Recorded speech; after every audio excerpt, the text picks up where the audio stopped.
kita nak tengok BMI bagi kanak-kanak di Kuala Nerus. Boleh ke, mampu tak kita nak ambil keseluruhan kanak-kanak punya BMI bagi seluruh Kuala Nerus? Berkemungkinan, tetapi dia akan ambil masa yang panjang, duit yang banyak dan sebagainya. So apa yang biasa kita buat, kita ambil satu sampel untuk represent the population of Kuala Nerus, kanak-kanak tersebut. Jadi statistik yang kita ambil itu adalah merefer kepada sampel. So statistik ini dia akan terbahagi kepada berapa kelas? Kepada dua, satu descriptive dan satu lagi adalah inferential. So when we say descriptive, perkataan yang you harus ingat adalah describe. When kita nak describe sesuatu, contohnya kita nak describe, dia akan involve mean ataupun median ataupun mode dan juga mungkin boleh frequency dalam bentuk peratus. Itu description sahaja. Kita tak menjalankan apa-apa hipotesis dan sebagainya. Hanyalah kita nak describe in terms of purata BMI for example, ataupun nak tengok berapa frekuensi orang yang obese ataupun berapakah frekuensi bagi orang yang normal BMI. Itu hanyalah description. Okay, jelas kelas? So kita dah belajar dalam lab SPSS sebelum ini, bagaimanakah kita nak menentukan sesuatu itu, kita nak describe menggunakan mean ataupun kita nak describe purata tersebut menggunakan median. Kita nak guna apa kelas? Macam mana kita nak pilih tentukan sama ada nak guna mean ataupun median kelas? Kalau yes, yang lain boleh tulis dalam ruangan chat. Kalau sama pun tak apa, okey, bagi you faham apakah yang test yang sepatutnya kita gunakan untuk tentukan sama ada nak guna mean ataupun median. Yes, kita akan guna test of normality. So kalau dia parametric, kita akan gunakan mean. Kalau dia non-parametric, kita akan gunakan median dalam kurungan IQR, interquartile range. Okay. Okay, itu descriptive. And then inferential class, dia daripada perkataan inferred. Kita try to hypothesize ataupun kita try to predict. So dia akan divide kepada dua untuk inferential ni. Kita ada estimation which is point of estimate, di mana kita nak tentukan berapa purata dia, dan juga kita nak tentukan based on confidence interval. CI ni adalah confidence interval. Berapakah contohnya tadi kita nak tengok BMI bagi kanak-kanak Kuala Nerus. So tak mungkin kita nak ambil ke semua kanak-kanak Kuala Nerus. So apa yang kita mungkin buat, kita ambil sampel. So kita nak tengok purata sampel BMI tersebut reflect tak kepada populasi sebenar kanak-kanak Kuala Nerus tersebut. Faham tak? So for example, contoh BMI daripada statistik, daripada sampel yang kita ambil BMI kanak-kanak tersebut, kita dapati BMI dia 19, BMI kanak-kanak tersebut. Okey, kemudian kita nak tengok BMI purata 19 tu. Sekejap ya.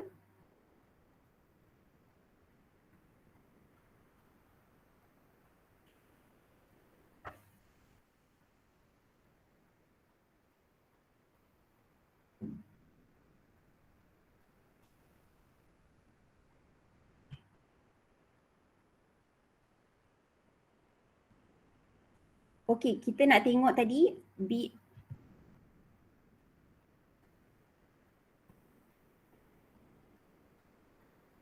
kita nak tengok apa kelas? BMI, kita nak tengok purata BMI, mean average BMI, mean BMI untuk BMI children of Kuala Nerus.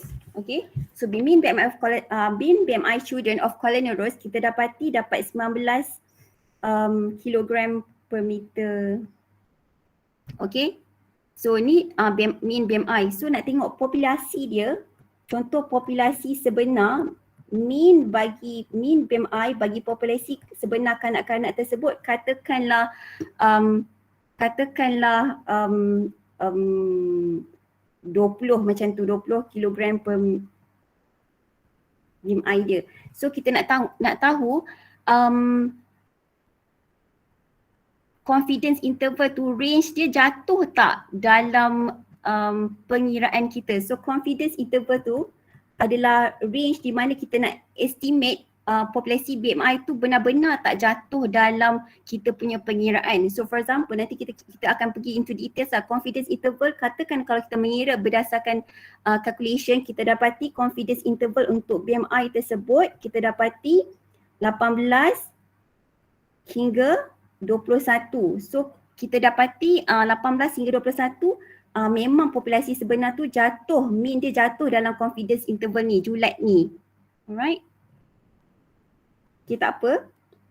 Kita pergi dulu slide seterusnya. Okay, sorry.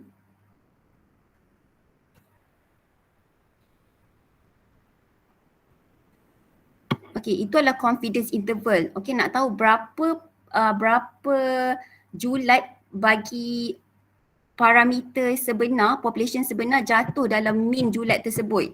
Alright. Untuk kemudian kita ada, itu adalah estimation, dan yang kedua kita ada hypothesis testing. So hypothesis testing ni adalah berdasarkan research hypothesis. Kita ada null hypothesis, kita ada alternate hypothesis. Kita nak tentukan berdasarkan research hypothesis. So bawah hypothesis ini kita ada t-test, kita ada Pearson, kita ada ANOVA dan bermacam-macam lagi di mana kita invert sesuatu hypothesis tersebut. Alright.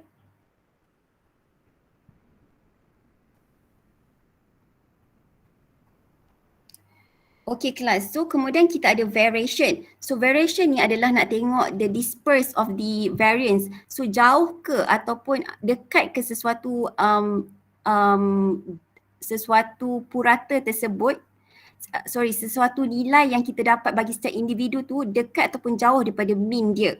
For example, kita dapat mean dia, ada tak contoh kat sini? Alright. Okay, so variance tadi, kalau mean plus minus standard deviation. Kalau median dalam kurungan RQR. So kalau mean biasanya kita guna, bukan biasanya, kita akan guna plus minus standard deviation. Jadi standard deviation ni apa kelas? Okay, so pertama kita tengok the variance dulu. Variance ni adalah berapa beza antara contohnya you buat 20 orang, you ambil 20 orang purata, 20 orang BMI, lepas tu bila you calculate the average of BMI tadi, contohnya you calculate the average BMI, you dapat 19. So orang pertama, individu pertama, contohnya BMI dia 25, so 25 tolak dengan 19. Individu yang kedua, BMI dia 17, jadi 17 tolak dengan 19. Kemudian individu yang ketiga, contohnya 18 BMI dia. Jadi tolak dengan purata BMI keseluruhan which is 19. Sampailah 20 orang tersebut. Jadi the summation of the differences, okay, bahagi dengan n tolak 1, n ni jumlah responden which is 20, katakan tolak dengan 1, 19, you akan dapat variance tersebut. And then standard deviation adalah square root of the variance. Okay, so you akan nampak sekiranya semakin kecil standard deviation bermaksud semakin dekat dia dengan purata keseluruhan bagi nilai tersebut. For example, you dapat, contoh ni saya buat je lah, dapat 4 plus minus 20 dengan 4 plus minus 0.4. Yang mana standard deviation dia menunjukkan paling hampir dengan mean kelas? 0.4. Yes, 0.4 sebab nilai dia kecil. So dia tak ada perbezaan pun. Kalau 4 plus minus 0.4 maksudnya nilai maksimum dia kemungkinan lah lebih kurang macam ni lah. You boleh cakap 4 tambah 0.4 dengan 4 tolak 0.4. Itu secara kasar, which is does not mean like that sebab dia adalah berdasarkan this formula. Alright. So you just faham je lah bagaimana untuk dapatkan variance dan bagaimana untuk dapatkan standard deviation tadi. Variance adalah perbezaan antara nilai sesuatu dengan purata keseluruhan yang you dapat, dan manakala standard deviation adalah square root of the variance tadi.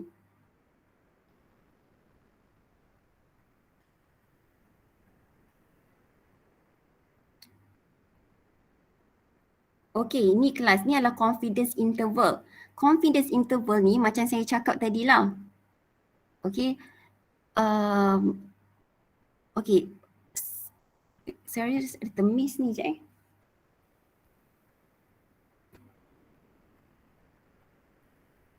Okay. Kalau you tengok dekat sini, sekiranya contoh tadi populasi kanak-kanak di Kuala Nerus. Kalau you mampu ambil ke semua ni, you akan gunakan parameter. You punya measurements akan menggunakan berdasarkan parameter number of cases, you akan guna N sama dengan contohnya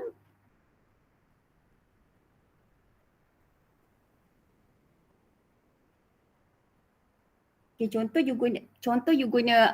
boleh ambil keseluruhan kanak-kanak di Kuala Nerus tadi. So katakan kanak-kanak di Kuala Nerus tu keseluruhannya adalah seramai 5,000 kanak-kanak for example. Okay, so you kena guna huruf N besar lah. Tetapi kalau you tak mampu nak ambil keseluruhan kanak-kanak di Kuala Nerus, so you just ambil sebahagian sahaja ataupun sampel sahaja, you boleh guna N sama dengan N kecil ni. So katakan you ambil sebanyak 200 sahaja. Okay, 200 kanak-kanak untuk represent the whole population of kanak-kanak di Kuala Nerus. Alright. So kalau you nak tengok purata, you akan guna mu ni, kita panggil sebagai mu. Okay. Tetapi kalau you tak mampu nak ambil ke semua, tetapi you nak kira purata, you akan ambil average ni, kita panggil point of estimate. Okay. Point of estimate. So ini adalah variance dia tadi, variance dalam bentuk sigma 2 ataupun yang ni dalam bentuk S lah, kuasa 2. And standard deviation adalah square root. Standard deviation adalah square root ni lah, you akan dapat standard deviation untuk masing-masing ni. Alright, dan correlation coefficient ni kita nak tengok dia punya nilai R, kekuatan sesuatu perkaitan. Alright. So yang pentingnya adalah yang atas ni lah. Okay. You nak guna yang mana satu. This is on the symbol. Okay. Now kita pergi balik kepada confidence interval ini. So confidence interval ini adalah kita nak tahu purata sampel. For example, kita tadi kira BMI untuk kanak-kanak. Adakah BMI kanak-kanak kita nak tahu macam nak cakap, kita nak tahu BMI kanak-kanak tersebut yang kita kira berdasarkan sampel adakah benar-benar reflect kepada populasi. Jadi kalau kita just nak bagi satu nilai sahaja, sangat sukar. It is impossible kita nak kata bila kita ambil sampel daripada BMI tersebut, kita nak kata nilai purata BMI tersebut benar-benar reflect kepada populasi. So susah kita just nak pakai based on point of estimate ini. Oops.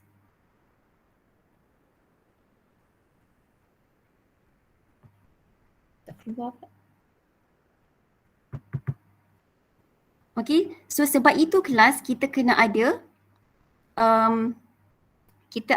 confidence interval. Sekejap ya. Skrin saya bergerak tak? Masih di confidence interval lagi. Okay, sekejap ya.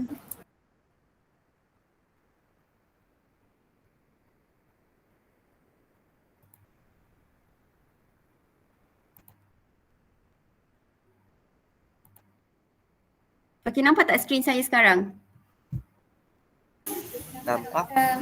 Alright, so sekarang ni kita nak tentukan BMI tersebut. Contohnya kita nak tentukan BMI ni dia reflect kepada populasi ataupun tidak. So kita bagi julat ataupun kita bagi interval, okay, range. So kita confident range untuk mean BMI bagi populasi itu jatuh antara sini hingga sini.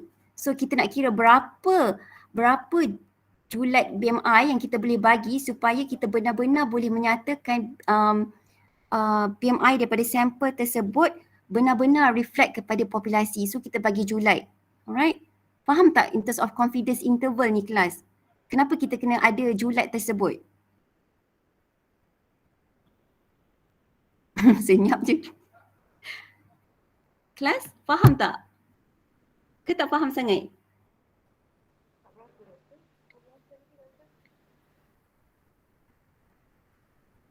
Kurang jelas doktor, boleh ulang tak? Okey. Sekejap ya.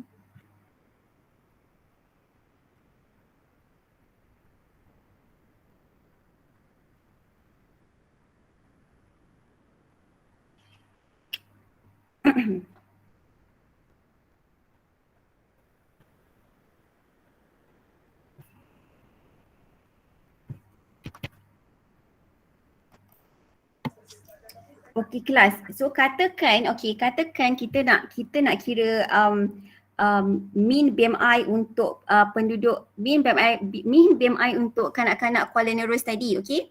So kita nak tahu sama ada dia reflect kepada populasi itu pun tidak. So kita kata so kita bagilah confidence interval lepas kita dah kira. Kenapa pen saya tak bergerak ni?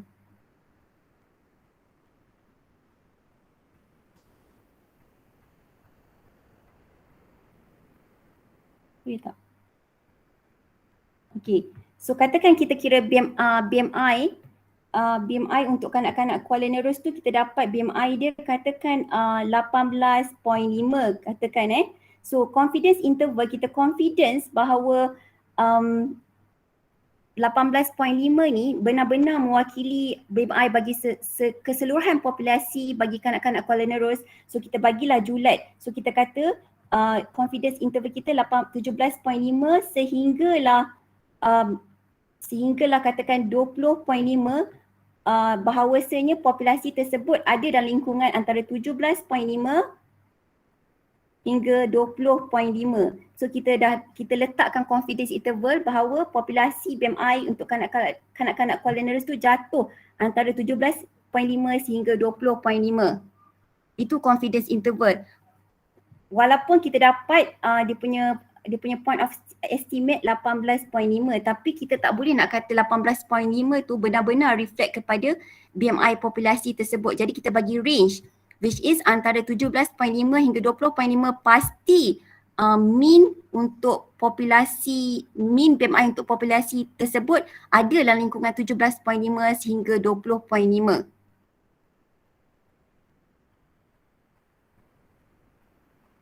Okey kelas? Jelas tak? Jelas doktor. Jelas doktor. Okey, kalau yang tak jelas nanti ya Hajar. Dengan confidence interval ni kita reka sendiri ke ada calculation dia? Oh, ada calculation, alright. So yang ni kita faham dulu konsep dia dulu. Apa itu confidence interval? Berapa banyak kita confidence, nama pun confidence interval, berapa banyak kita yakin bahawasanya BMI untuk population tersebut jatuh antara 17.5 hingga 20.5. So darjah keyakinan kita, the degree of confidence boleh berdasarkan 3 degree of confidence. Ada yang letak 90%, ada yang letak 95%, ada yang letak 99%. How high is our degree of confidence? Okay. So contohnya saya kata saya yakin sebanyak 95% bahawasanya BMI untuk populasi kanak-kanak Kuala Nerus itu jatuh antara 17.5 hingga 20.5.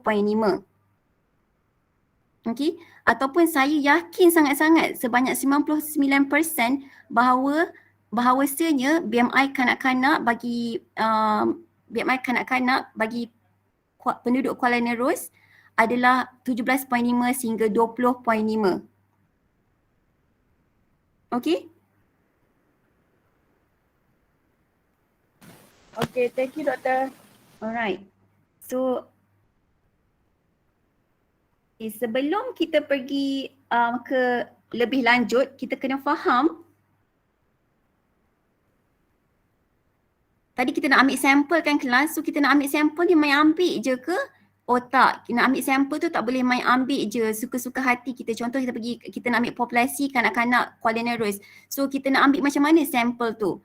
So nak ambil sampel tu dia ada dua jenis kelas. So ada probability sample dengan non-probability sample. So probability sample ni dia high ranking punya, lagi bagus you pakai probability sample sebab dia unbiased, maksudnya dia tak ada bias. Contohnya tak bias ni, for example you tengok orang tu cantik, nak ambil lah dia jadi sampel saya. Nampak orang tu handsome, naklah dia jadi sampel saya, tu bias namanya. So probability samples adalah kita reduce the bias by doing the probability samples. Okay, so probability samples ni dia ada beberapa jenis kelas.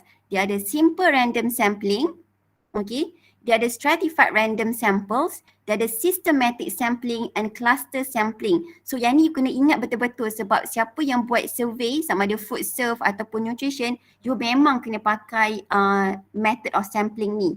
Alright. So probability sample dia adalah untuk apa kelas? Untuk reduce bias.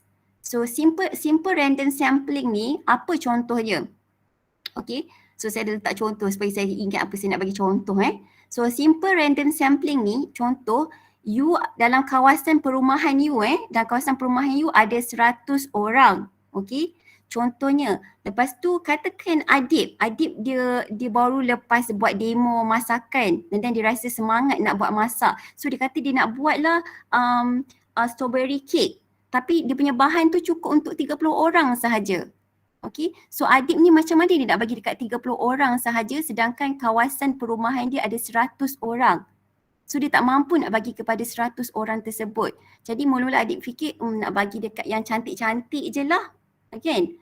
So tapi dia kata nanti si Minah yang tak cantik tu marah pula, tak nak kawan pula. Sedangkan si Minah tu ada kereta dan sebagainya, ada keuntungan. Okay, for example. Jadi macam mana Adib nak bagi dekat 30 orang sahaja tanpa ada bias. Jadi apa yang Adib buat, kata dia Adib baik dengan ketua kampung kawasan perumahan tu. So Adib ambil senarai nama sebanyak 100 orang tersebut, Adib pun letak dalam mangkuk. So masukkan 100 orang nama tersebut. So Adib pun randomly pick daripada mangkuk tersebut seramai 30 nama. So 30 nama tersebut adalah yang terpilih dan cara itu kita panggil simple random sampling. Jelas tak kelas?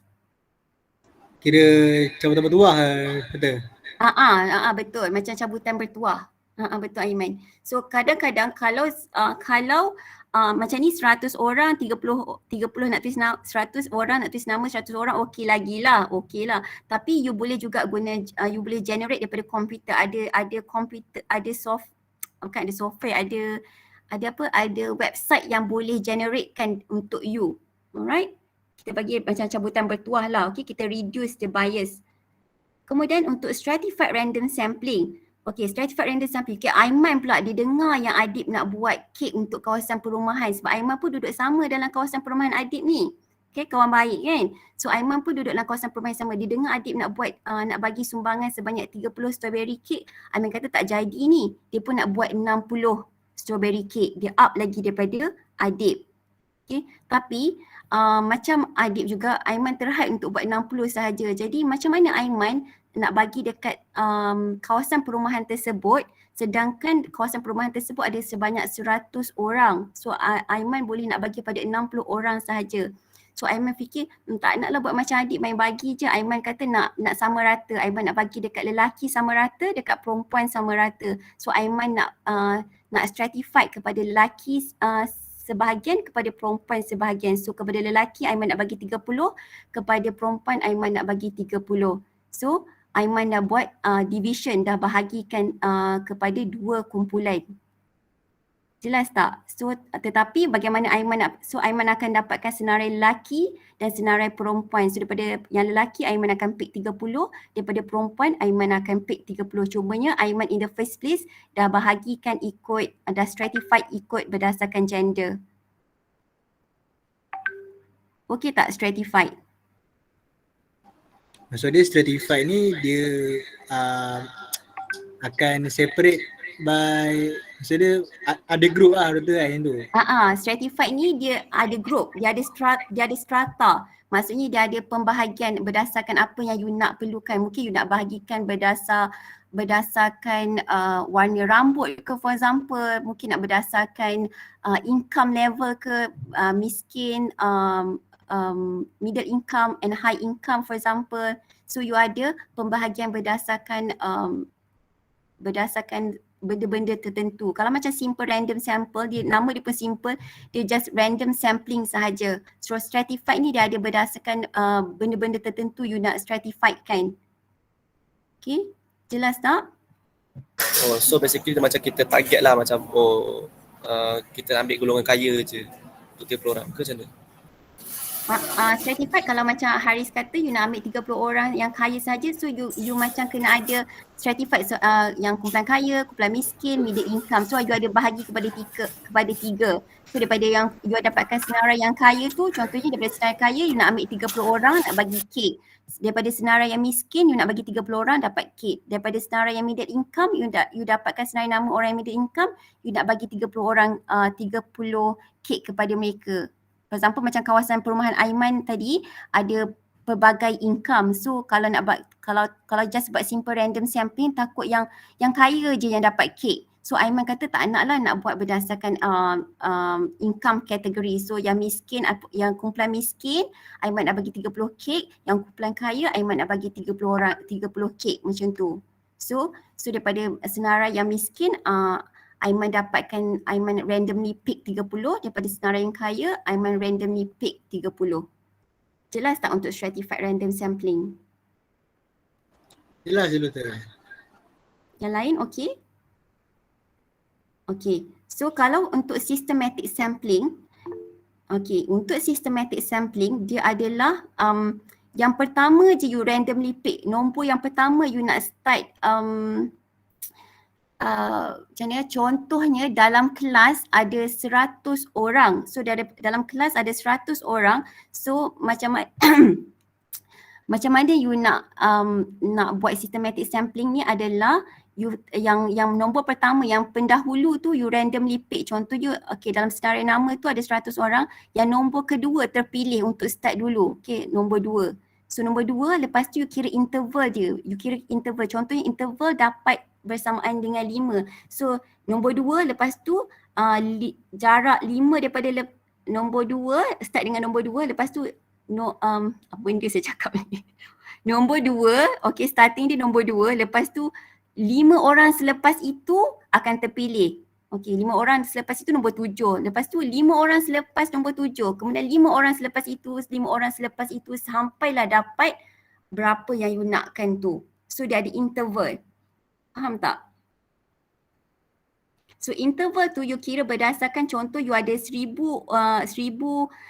orang tapi you nak 10 orang sahaja. Contohlah, so you buat 1000 bagi 10, you akan dapat jarak dia 100 interval. So orang yang pertama, lepas tu jarak dia 100 selepas itu akan terpilih, jarak selepas itu 100 selepas itu akan terpilih. Itu adalah interval, which is kita refer kepada systematic sampling. Systematic sampling dia sangat systematic lah, dia ada interval dia. Boleh kelas? Maksudnya kalau yang bahagi tu kan 100 kan? Kalau 1000 tu orang pertama, lepas tu skip satu orang, orang kedua, skip 100, orang ketiga macam tu.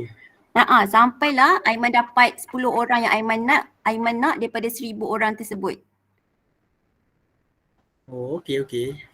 So dia kena interval tu dia macam total orang yang ada, maksudnya total community yang ada kat situ, lepas tu divide dengan berapa yang kita nak Betul. Jelas. Kejelasan Aiman dengan kawan-kawan, maksudnya interval ni nak tahu berapa interval yang kita perlukan adalah jumlah keseluruhan populasi itu, which is contoh 1000, bahagi dengan berapa sampel yang kita perlukan. Contoh kita perlukan 10 orang sampel sahaja daripada 1000. Alright. So 1000 bahagi dengan 10, you akan dapat 100. So ni tak logik lah daripada 1000 ambil 10 orang sampel je. Ni saya main buat je. Jadi sebab tu dia punya jarak lepas yang senarai yang ke-100 baru you akan pilih. Lepas tu senarai yang ke-100 lagi baru you akan pilih. Faham tak? Doktor. Yang first data tu macam mana cara nak pilih? Random je ke? First data tu sama juga. First data tu macam randomly juga. Macam contohnya you bagi dia kadang-kadang boleh guna generate computer juga. Tapi biasanya boleh pakai dadu dan sebagainya untuk yang first bagi systematic sampling ini. Alright. So dia tak adalah crucial sangat, tapi yang crucial adalah the interval dia, berapa gap, berapa interval dia lah. Alright. So for example, sekejap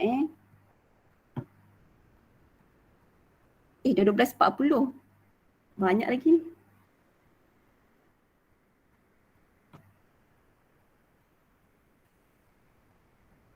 Maknanya first data tadi sama macam simple random sample tu lah, macam pick random je. Macam pick random je, which is contohnya tadi.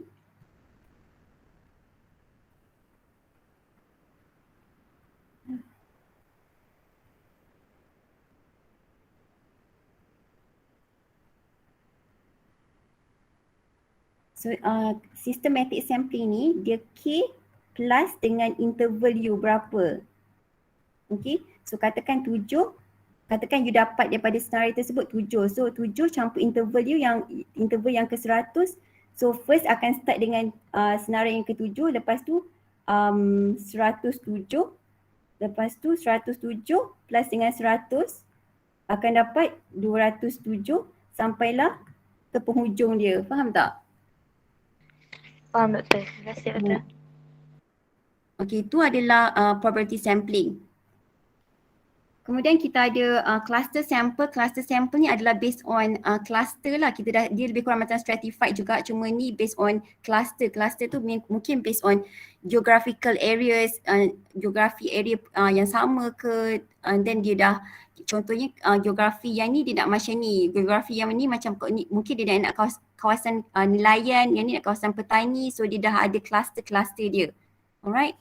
Tetapi biasanya untuk FYP punya level biasa ramai pakai non-probability samples, which is the convenience samples dan juga purposive sampling. Convenience sample ni macam okay, dia keluar-keluar untuk buat survey, orang yang pertama dia jumpa dia main ambil je. So that is convenient. Nama pun convenience sample kan. So this have higher bias lah. Cumanya dia adalah reduce cost dan tak mengeluarkan banyak duit dan sebagainya sebab dia just approach sesiapa sahaja yang berdekatan dengan dia. That is convenience sample. And purposive sampling dia ada purpose. Contohnya dia lebih kurang sama macam convenient jugalah. So untuk FYP dia sama ada you guna convenient ataupun purposive sampling. Alright. Tetapi kalau you mampu untuk gunakan yang probability samples lagi baguslah sebenarnya. Alright. Okay, so kita dah kurang masa tadi. Alright. Okay, tertinggal pula. So untuk berapa banyak sample size, macam tadi saya kata nak ambil 10 orang je daripada 1000. So ni macam tak logik, dia tak besar pun sample size dia. So how many, berapa orang yang kita nak untuk sample size kita. So kita ada beberapa formula kelas, mungkin yang boleh guna yang mana, mungkin yang boleh guna G, Power and Cochrane. So yang ni saya tak akan cover, saya rasa Dr. Rais nanti akan cover bagaimana untuk pengiraan sample size. Alright.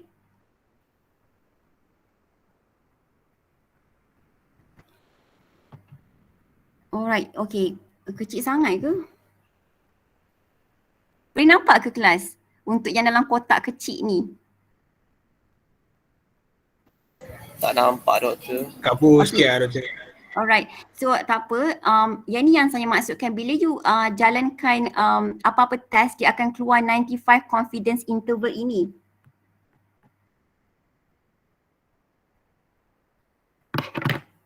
Saya kena share dekat, sekejap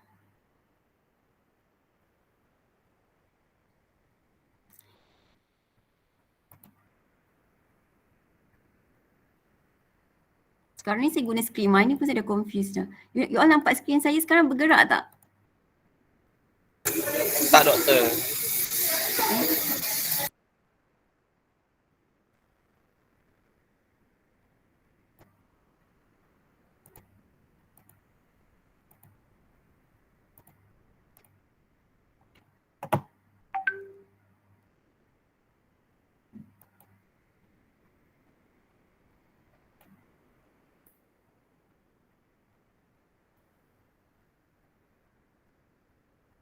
Okay, you all tengok sini, biasanya bila you run apa-apa test, dia akan keluar 95 confidence interval. Kita punya darjah keyakinan yang kita gunakan untuk tentukan bahawasanya mean purata bagi populasi tersebut akan jatuh antara sini hingga sini. So dekat sini dia punya confidence interval dia tentang apa ni, tentang CGPA bila dia kira mean daripada sampel statistik, dia kira CGPA untuk kelas tersebut adalah sebanyak 3.2311 tu CGPA untuk sampel. Okay, so dapat 3.233. So dia yakin, okay, darjah keyakinan dia sebanyak 95 confidence ya, bahawasanya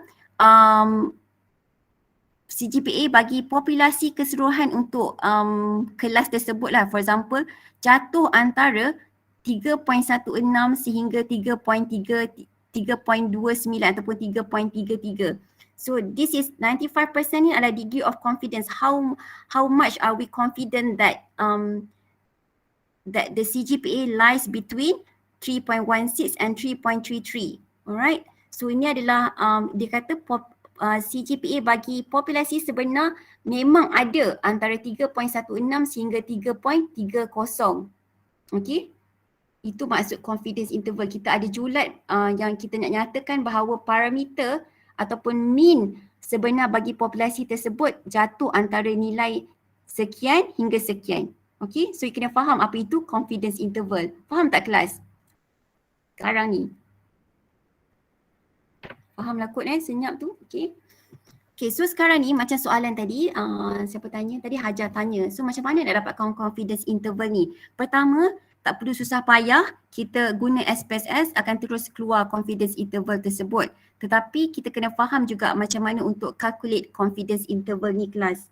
Okay, so ini adalah dia punya formula for the confidence interval. So this is point of estimate ataupun kita panggil sebagai average. Okay, purata yang dapat daripada statistik.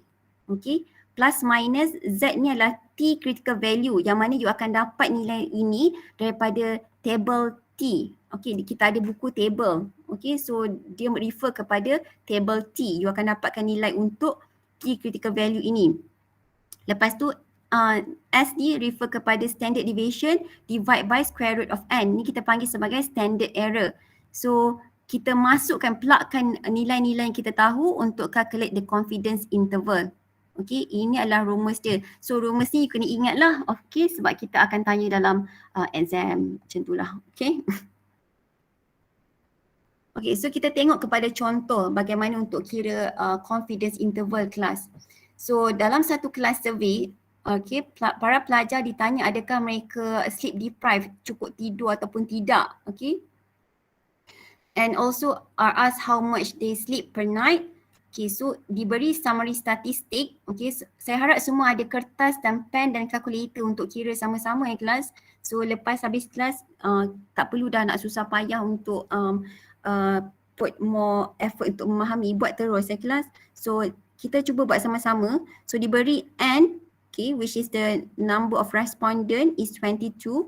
Mu ni is 5.77 which is refers to the point of estimate, purata dia, purata jam mereka tidur. Dan S ni refer to the standard deviation which is 1.572. So kita nak kira confidence interval ni kelas. So mula-mula letakkan rumus ni and then point of estimate berapa kelas? 5.77. Okay, purata pelajar tidur adalah sebanyak 5.77 jam. Okay, plus minus T critical value, nanti kita akan tengok table T.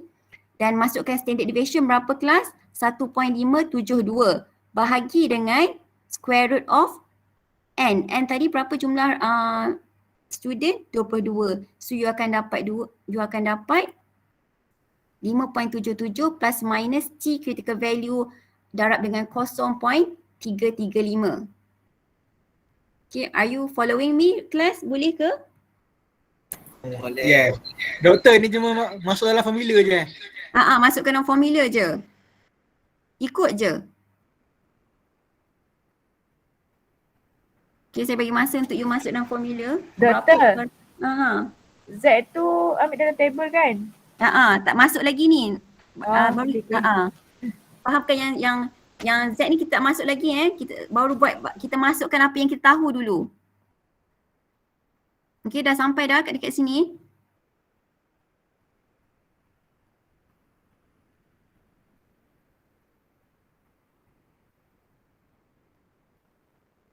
Okey, saya harap semua dah plug in apa yang kita boleh plug in. So sekarang ni nilai apa yang kita tak tahu? Nilai Z, which is the T critical value. So di mana kita dapat nilai T critical value adalah okey, saya tulis kat sini refer to T table untuk determine the critical value, T critical value. So inilah table T.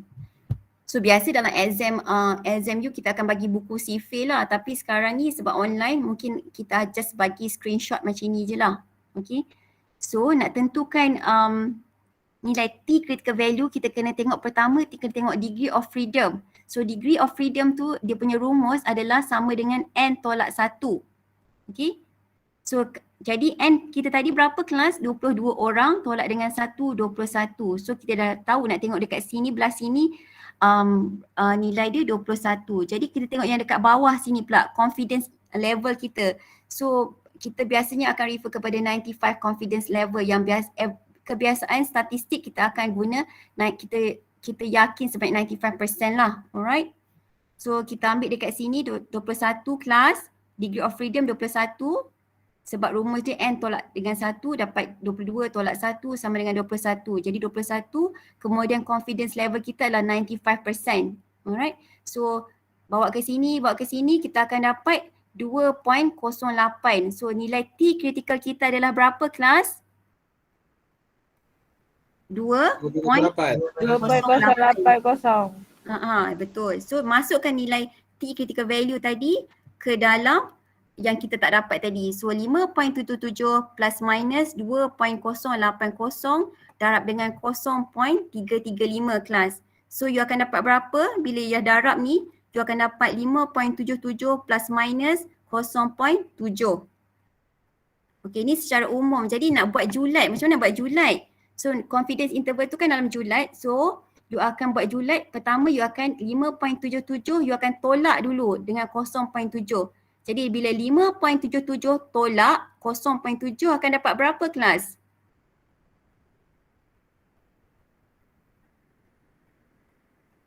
Dapat? 5.07. Yes, you akan dapat 5.07. Kemudian julat dia daripada 5.07 sehinggalah you tambah 5.77 tambah 0.7 you akan dapat 6.47. So now you have the confidence interval. You yakin sebaik 95% bahawasanya purata bagi student yang tidur dalam kelas adalah daripada 5.07 hingga 6.47 jam. Okay, so sekarang ni saya ulang balik. You yakin sebanyak 95% bahawasanya purata jam student tidur, okay, purata jam student tidur adalah daripada 5.07 jam sehinggalah 6.47 jam. You yakin dia punya purata yang sebenar berada dalam lingkungan antara 5.07 sehingga 6.47. Jelas tak kelas? Jelas doktor. Okay, siapa yang tak berapa jelas boleh refer kepada Aiman dan kawan-kawan dia dah jelas tu. Okay, so, bila Aiman ajar, Aiman akan lebih faham. Okay Aiman, Haris dan sebagainya. Doktor, Hmm. yang confidence level tu kenapa tak ambil 98 ke 99 ke? Okay, yang tu, okay. Bagus Aiman. Okay, kita berbalik kepada sini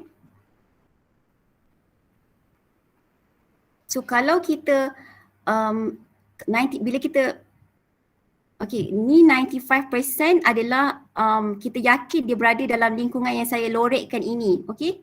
So 95% adalah mewakili julat yang kita yakin bahawasanya purata tersebut jatuh antara sini hingga sini. Okay. So yang kita tak yakin lebihan dia sebanyak berapa kelas? 5%. So 5% ni adalah kita panggil sebagai rejection area. So kalau nilai tersebut jatuh antara, nampak tak cursor saya bergerak ni kelas? Nampak? Okay, so kalau rejection area adalah kita panggil, so kawasan yang tidak berlorek ini which is 5%, okay, kita panggil sebagai rejection area. So 5% bahagi dengan 2 kita akan dapat lebih kurang 0.025. Okay, sebab kalau kita ambil 100%, maksudnya kita tak logik sebab dia tak mewakili, dia dah kita macam ambil ke semua populasi. Jadi kalau 99% kita punya rejection area makin sikit. So kalau rejection area kita makin sikit, kita punya confidence kena lagi tinggi, which is kita perlukan sample size yang lebih banyak. Okay. So normally orang akan menggunakan 95%. Doktor, So, 95% tu memang average ke macam mana? Memang orang guna yang tu ke? So you kena faham macam ni je lah untuk maksudnya untuk mudah faham, biasanya kita memang akan pakai 95% of degree of confidence. Sebab kalau you pakai 99%, the error mungkin akan, sebab you punya rejection area tu makin sikit. Okay, kemungkinan akan increase the error dan sebagainya kalau tak capai sample size yang sepatutnya. Kalau 90%, degree of 90% ni terlalu, taklah terlalu rendah, okay juga. Tapi macam ni je lah kelas 95% ni, okay? So sekarang ni kita ambil yang tengah-tengah sebab kita nak minimize error lah. Ya, betul. Sebab kita nak kurangkan error, sampling error kita. Okay, sebab bila kita buat sesuatu, kita ambil sesuatu sampel daripada populasi, pasti ada sampling error. So sekarang kita nak try to reduce the sampling error is by looking at the degree of confidence and then by looking at the rejection area dan sebagainya. Okay, so sekarang ni biasanya kita akan pakai 95 confidence interval class. Alright? Okay, faham.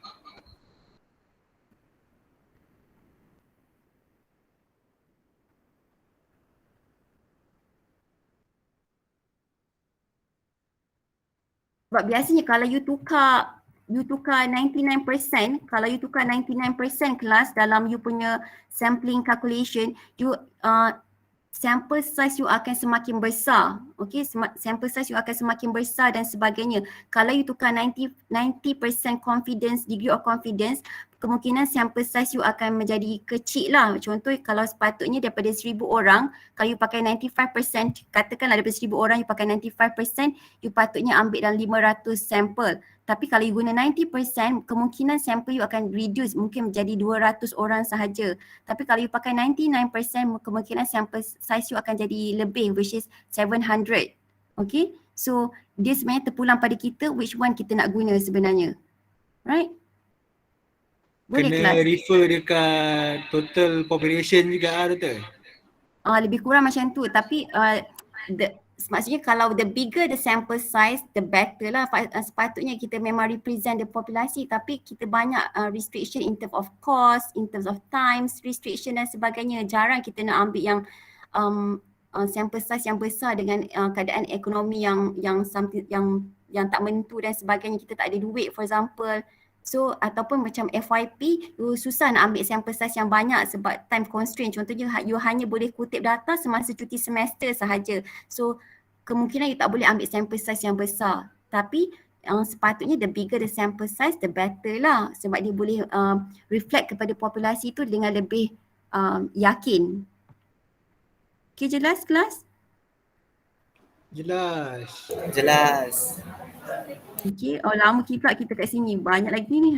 Ni pukul berapa dah ni? 1 dah. Okay kelas, so saya rasa kita sambunglah next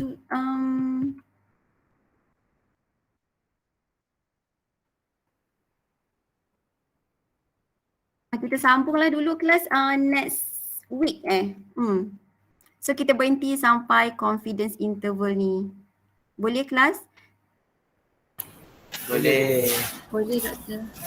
Alright, so sementara tunggu minggu hadapan, mungkin you boleh buat dulu soalan-soalan yang saya bagi dalam WhatsApp tadi. You boleh try buat dulu supaya nanti you lebih faham untuk kelas mendatang.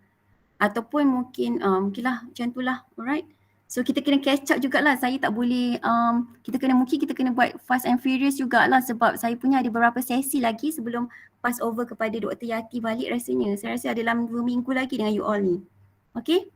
Okay, terima kasih kelas untuk hari ni. So see you insyaAllah next week. Lab esok. Lab esok kita akan buat lab hari Khamis insyaAllah. So yang mana ada kelas lab sepatutnya esok, semua akan bawa kepada hari Khamis pukul 2. Boleh kelas? Saya okey, tak ada masalah. Boleh doktor. Kita tengok rasanya boleh compress dalam 2 jam. Boleh doktor. Alright, okay, siapa ada masalah nanti WhatsApp saya lah. Alright, thank you very much class for today. Assalamualaikum warahmatullahi wabarakatuh. Thank you, Thank you, doktor. Thank you, Doctor. Alright. Doktor. Thank you doktor. Thank you doktor.